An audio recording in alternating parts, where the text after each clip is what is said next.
வணக்கம். நம்ம இன்னைக்கு இந்த வீடியோல என்ன பார்க்க போறோம்னா, ஃபண்ட் ஃப்ளோ ஸ்டேட்மெண்ட் சாப்டர்ல இருந்து statement of changes in working capital பத்தி தான் பார்க்க போறோம். நான் ஆல்ரெடி ஃபண்ட் ஃப்ளோ ஸ்டேட்மெண்ட் எதுக்காக ப்ரிப்பேர் பண்றோம், அதோட ஃபார்மேட்டுக்கான வீடியோ ஒண்ணு போட்டிருக்கேன். அந்த வீடியோக்கான லிங்க்க டிஸ்கிரிப்ஷன் பாக்ஸ்ல போட்டிருக்கேன். அத பார்த்துட்டு நெக்ஸ்ட் இந்த வீடியோ பாருங்க. அப்பதான் இந்த சம் உங்களுக்கு புரியும். Okay. So statement of changes in working கேபிட்டலோட ஃபார்மேட் இதுதான். ஸோ கரண்ட் அசெட்ல இருந்து கரண்ட் லயபிலிட்டியை மைனஸ் பண்ணா ஒர்க்கிங் கேபிட்டல் கிடைக்கும்.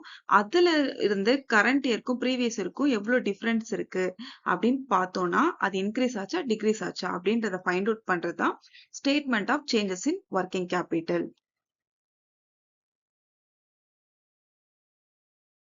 ஸோ இப்போ ஒரு சம் பார்க்கலாம். Prepare a schedule of changes in working capital from the balance sheet data given below.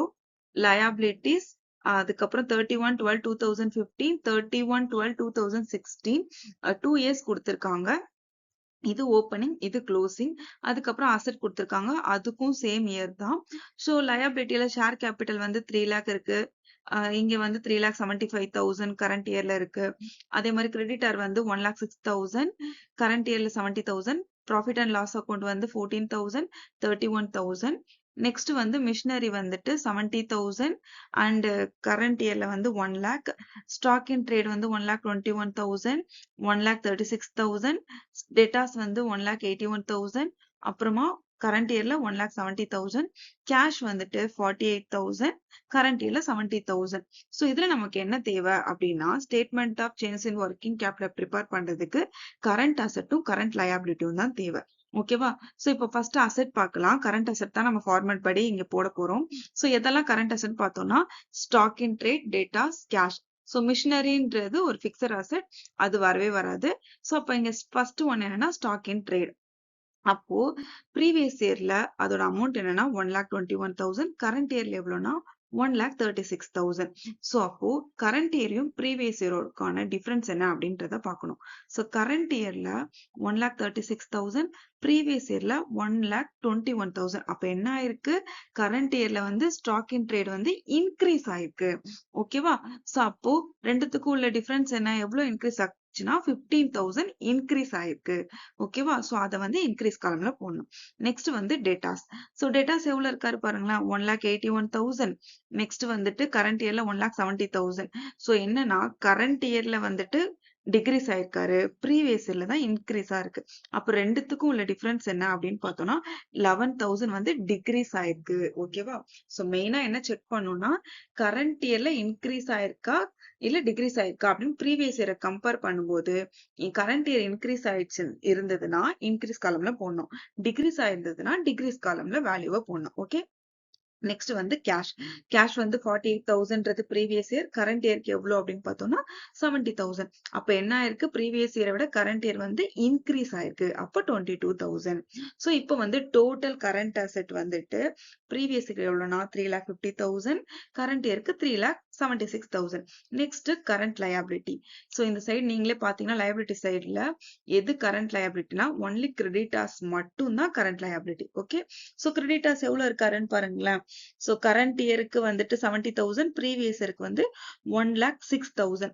So ரெண்டுத்துக்கும் உள்ள டிஃபரன்ஸ் பார்த்தோம்னா கரண்ட் இயரை விட ப்ரீவியஸ் இயர் வந்து என்னவா இருக்குன்னா அதிகமா இருக்கு. அப்ப கரண்ட் இயர்ல என்னன்னா டிக்ரீஸ் ஆயிருக்கு. அப்ப கிரெடிட்டோட வேல்யூ என்ன ஆயிருக்குன்னா டிக்ரீஸ் ஆயிருக்கு. பட் நம்ம என்ன பண்ணணும்னா அதை இன்க்ரீஸ் காலம்ல தான் போடணும். ஏன் அப்படின்னு பார்த்தோம்னா போன வருஷத்தை விட இந்த வருஷம் நமக்கு வந்து கிரெடிட் பே பண்றது என்ன அப்படின்னா கம்மியா இருக்கு. பட் அப்ப நம்ம கிட்ட பணம் வந்துட்டு கொஞ்சம் அதிகமா இருக்கு அப்படின்ற மீனிங் தான் இதுக்கு. சோ அதனால இன்க்ரீஸ் காலம்ல போடணும். சோ நம்ம இன்கேஸ் இங்க அதிகமா இருந்தது அப்படின்னா வேல்யூ எங்க போடுவோம்னா டிக்ரீஸ் காலம்ல போடுவோம். அப்ப நம்ம கிட்ட இருந்து பணம் வெளியே போக போகுது அப்படின்றது அர்த்தம். ஓகேவா? சோ இதுக்கும் டிஃபரன்ஸ் இருக்கு. அசெட்டுக்கு வந்து இன்க்ரீஸ் ஆச்சுன்னா இன்க்ரீஸ் காலம், டிக்ரீஸ் ஆச்சுன்னா டிக்ரீஸ் காலம். பட் லயபிலிட்டிக்கு வந்து இன்க்ரீஸ் ஆச்சுன்னா டிக்ரீஸ் காலம்லயும், டிக்ரீஸ் ஆச்சுன்னா இன்க்ரீஸ் காலம்லயும் போடணும். ஓகேவா? சோ இப்ப லயபிலிட்டியோட டோட்டல் வந்து 1,06,000 ப்ரீவியஸ் இயருக்கு, கரண்ட் இயருக்கு 70,000. இப்போ ஒர்க்கிங் கேபிட்டல் ஃபைண்ட் அவுட் பண்ண போறோம். சோ ஒர்க்கிங் கேபிட்டலோட ஃபார்முலா என்ன அப்படின்னு பார்த்தோம்னா current asset minus current liability. So current அசெட்டோட டோட்டல் தான் ஏன்னு வச்சிருக்கேன். கரண்ட் லயபிலிட்டியோட டோட்டல் வந்து பி. சோ ரெண்டுத்துக்கும் உள்ள டிஃபரன்ஸ் பார்த்தோம்னா ப்ரீவியஸ் இயருக்கு 2,44,000. சோ கரண்ட் இயருக்கு பார்த்தோம்னா ரெண்டுத்துக்குள்ள டிஃபரன்ஸ் எவ்வளவுனா 3,06,000. ஓகேவா? சோ இப்ப இது ரெண்டையும் கம்பேர் பண்ணும் போது பார்த்தோம்னா ப்ரீவியஸ் இயர் தான் கம்மியா இருக்கு. கரண்ட் இயர்ல எவ்வளவு ஆயிருக்கு? இன்க்ரீஸ் ஆயிருக்கு. அப்ப என்னன்னா எவ்வளவு இன்க்ரீஸ் ஆயிருக்கு அப்படின்னு பார்த்தோம்னா 62,000 வந்து இன்க்ரீஸ் ஆயிருக்கு. அப்ப எழுதும் போது இன்க்ரீஸ் இன் ஒர்க்கிங் கேபிட்டல். ஓகேவா? சோ இதுக்கு டிஃபரன்ஸ் பார்த்தோம்னா எவ்வளவுனா 62,000 இன்க்ரீஸ் ஆயிருக்கு. அப்ப எங்க வந்து 62,000 இடிக்குதுன்னா ப்ரீவியஸ் இயர்ல தான் இடிக்குது. சோ அதனால இங்க 62,000 போடணும். ஓகேவா? அதே மாதிரி இன்க்ரீஸ் காலம் ஆட் பண்ணோம் அப்படின்னா 73,000. சோ இன்க்ரீஸ் இன் ஒர்க்கிங் கேபிட்டல்னா கண்டிப்பா டிக்ரீஸ் காலம்ல தான் அமௌண்ட் வந்து டேலி ஆகாது. சோ அதே மாதிரி இங்கேயும் 62,000 வந்து டிஃபரன்ஸ் இருக்கு. 73,000க்கு எவ்வளவு டிஃபரன்ஸ் இருக்கு அப்படின்னு பார்த்தோம்னா 62,000 வந்து டிஃபரன்ஸ் இருக்கு. சோ இன்க்ரீஸ் ஆச்சு அப்படின்னா இந்த காலமுக்கும் தான் ஆன்சர் வரும். ஓகேவா? இன்கேஸ் டிக்ரீஸ் இன் ஒர்க்கிங் கேபிட்டல்னா இந்த நடுவுல இருக்க இந்த ரெண்டுத்துக்கும் அமௌண்ட் வரும். இதை ஞாபகம் வச்சுக்கோங்க. சோ இது ரொம்ப ஈஸியான சம்ம. 5 மார்க்ல ஒரு இம்பார்ட்டன்ட் சம். ஓகேவா? சோ இப்ப டோட்டல் என்ன அப்படின்னு பார்த்தோம்னா கரண்ட் இயருக்கு 3,06,000, ப்ரீவியஸ் இயருக்கு 3,06,000, இன்க்ரீஸ் காலம் 73,000, டிக்ரீஸ் காலம் 73,000. சோ இந்த வீடியோ உங்களுக்கு புரிஞ்சிருக்கும்னு நினைக்கிறேன். நெக்ஸ்ட் வீடியோல இன்னொரு சம் பார்க்கலாம். தேங்க்யூ.